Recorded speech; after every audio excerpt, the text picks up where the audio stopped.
बिहार में जारी मतदाता सूची के गहन पुनरीक्षण को लेकर सुप्रीम कोर्ट से बड़ी खबर सामने आ रही है। खबर है कि सोमवार 7 जुलाई को वरिष्ठ अधिवक्ता कपिल सिब्बल ने इस मामले पर सुप्रीम कोर्ट से तत्काल सुनवाई की मांग की है, जिस पर सुप्रीम कोर्ट गुरुवार यानी 10 जुलाई को सुनवाई के लिए तैयार हो गया है। कपिल सिब्बल के साथ वरिष्ठ अधिवक्ता अभिषेक मनु सिंघवी, शादाब फरासत और गोपाल शंकर नारायण ने सुप्रीम कोर्ट में इस मुद्दे का उल्लेख करते हुए कहा कि इस प्रक्रिया से लाखों लोगों, खासकर महिलाओं और गरीब तबके के लोगों के नाम मतदाता सूची से हटाए जाने की आशंका है। याचिकाकर्ताओं की मांग है कि इस संशोधन प्रक्रिया पर तत्काल रोक लगाई जाए। उन्होंने कहा कि मामले की सुनवाई आज या कल की जाए, क्योंकि चुनाव आयोग की ओर से निर्धारित समय सीमा बहुत कम है। 25 जुलाई तक की समय सीमा में राज्य भर में बड़े पैमाने पर नाम हटाने की प्रक्रिया चल रही है। याचिकाकर्ताओं में Rashtriya Janata Dal RJD, Congress, Mahua Moitra, people's union for civil liberties शामिल हैं। इन सभी ने इस प्रक्रिया को असंवैधानिक और जन विरोधी बताते हुए सुप्रीम कोर्ट में याचिका दायर की है। इससे पहले एडीआर ने भी सुप्रीम कोर्ट में याचिका डाली थी। एडीआर का कहना है कि इससे लाखों लोग वोटिंग राइट से वंचित हो जाएंगे, कई लोगों का नाम वोटर लिस्ट से कट जाएगा। दायर याचिका में कहा गया है कि चुनाव आयोग का फैसला स्वतंत्र और निष्पक्ष चुनाव के खिलाफ है। एडीआर ने सुप्रीम कोर्ट से इस पूरे मामले पर हस्तक्षेप करने की मांग की थी। एडीआर के दावों के अनुसार 3 करोड़ से अधिक मतदाता एसआईआर यानी कि विशेष गहन पुनरीक्षण आदेश में मांगे गए कठोर आवश्यकताओं के कारण मतदान से बाहर हो सकते हैं। वहीं विपक्ष चुनाव आयोग के इस एसआईआर के खिलाफ 9 जुलाई को सड़क पर उतरने का ऐलान किया है। कहा जा रहा है कि इस आंदोलन में तेजस्वी यादव का साथ देने राहुल गांधी भी दिल्ली से 9 जुलाई को पटना जाएंगे। मनोज झा ने कहा कि निर्वाचन आयोग का 24 जून का आदेश संविधान के अनुच्छेद 14 समानता का अधिकार, अनुच्छेद 21 जीवन और व्यक्तिगत स्वतंत्रता का अधिकार, अनुच्छेद 325 जाति, धर्म और लिंग के आधार पर किसी को भी मतदाता सूची से बाहर नहीं किया जा सकता और अनुच्छेद 326 18 साल की आयु पूरी कर चुका प्रत्येक भारतीय नागरिक मतदाता के रूप में पंजीकृत होने के योग्य है का उल्लंघन करता है, इसलिए इसे रद्द किया जाना चाहिए। अंधी गुफा में चलते महसूस करते हैं तो रोशनी का सुराग माननीय सर्वोच्च न्यायालय से ही होता है। हमने गुहार लगाई, मुख्य चुनाव आयुक्त और बाकी के 2 आयुक्तों के समक्ष छोटे छोटे सवाल पूछे। हमने कहा कि 22 बरस ये नहीं हुआ तो कौन सा पोजीशन पेपर या अप्रोच पेपर आपने डेवलप किया। हमने उनसे कहा कि आपने जब कहा था कि मेरे पदभार ग्रहण करने के बाद अब सारे निर्णय पॉलिटिकल पार्टीज से बात करके होंगे, किनसे आपने बात की या किसी एक से बात करके इतिश्री कर ली। 11 दस्तावेज यही मान्य होंगे, बाकी कोई सब अमान्य होगा 25 दिन के अंदर। ये आपको कहां से, किस अध्ययन के आधार पर, किस स्टेक होल्डर एंगेजमेंट के बाद आपने तय किया। मानसून का महीना है, पिछली बार जब हुआ था 22 बरस पहले, जो हमें सूचना है 8 से 10 महीने, अब 25 दिन में 20% लोग आपने स्वयं हमसे मीटिंग में कहा बिहार के बाहर पलायन करके रहते हैं, लेकिन वो चुनाव के दौरान आते हैं। हमने अपना भी उदाहरण दिया कि हम में से कई लोग दिल्ली में नौकरी करने के 10-12 वर्षों बाद तक बिहार के ही वोटर रहे, यहाँ नहीं बनवाया। ये हकीकत है हमारे समाज की। निशाने पे कौन है? डॉक्यूमेंट डेफिशिएंट स्टेट है सबसे ज्यादा बिहार। आप ये हकीकत सब लोग जानते हैं, इस पर सरकार के पास आंकड़े उपलब्ध हैं, बावजूद उसके आप हठधर्मिता त्याग नहीं रहे। तो कल भारत बंद में भी ये एक महत्वपूर्ण मुद्दा है। लेकिन जैसा मैंने पहले कहा कि आर्टिकल 326 और रिप्रेजेंटेशन ऑफ पीपुल्स एक्ट में भी ये कहीं नहीं है कि यही दस्तावेज मान्य है। पहले आप कहते थे कोई मतदाता छूटे ना, अब आपने उसमें योग्य, और योग्य का फैसला क्या कौन करेगा?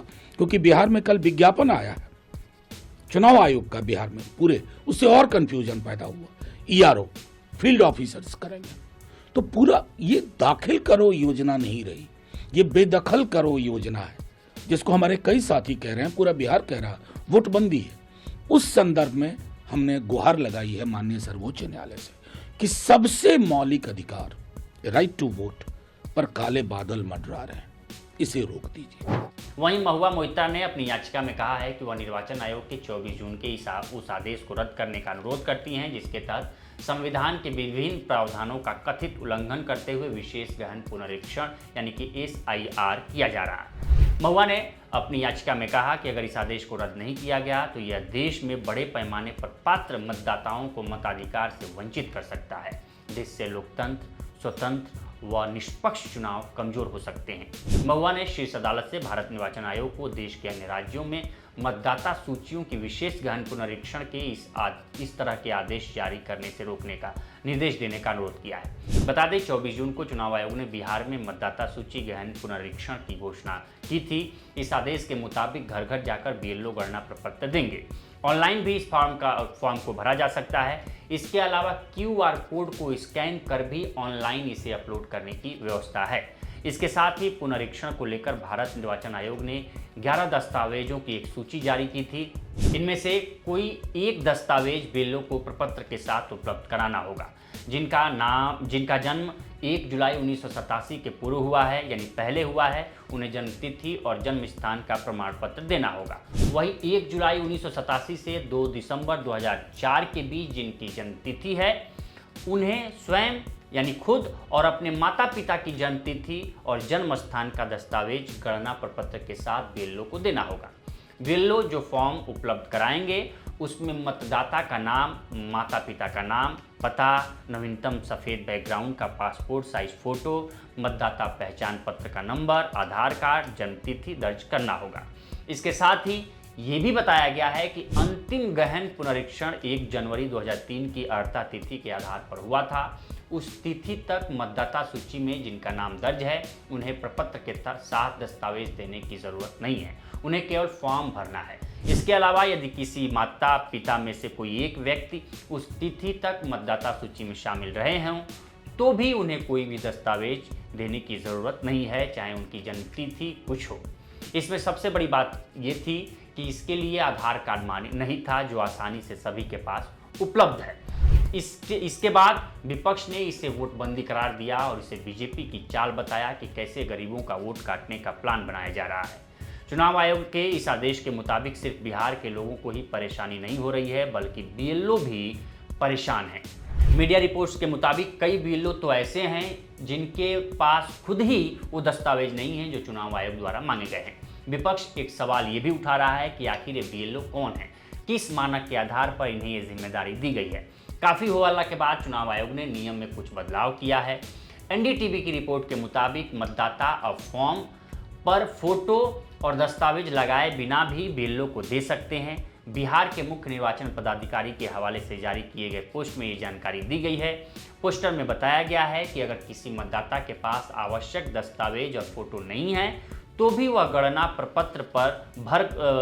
प्रपत्र भरकर जमा कर सकता है। अगर दस्तावेज जमा किए जाएंगे तो निर्वाचक निबंधक पदाधिकारी यानी कि ईआरओ आसानी से आवेदन की जांच कर पाएंगे। अगर दस्तावेज जमा नहीं किए गए तो ईआरओ स्थानीय स्तर पर जांच कर फैसला लेंगे। लेकिन सवाल फिर वही है कि आखिर चुनाव आयोग कैसे तय करेगा कि ये मतदाता सही है या नहीं। इस पर आपकी क्या राय है, हमें कमेंट कर सेक्शन में ज़रूर बताएं। बाकी देश दुनिया की तमाम खबरों के लिए बने रहें लोकमत हिंदी के साथ।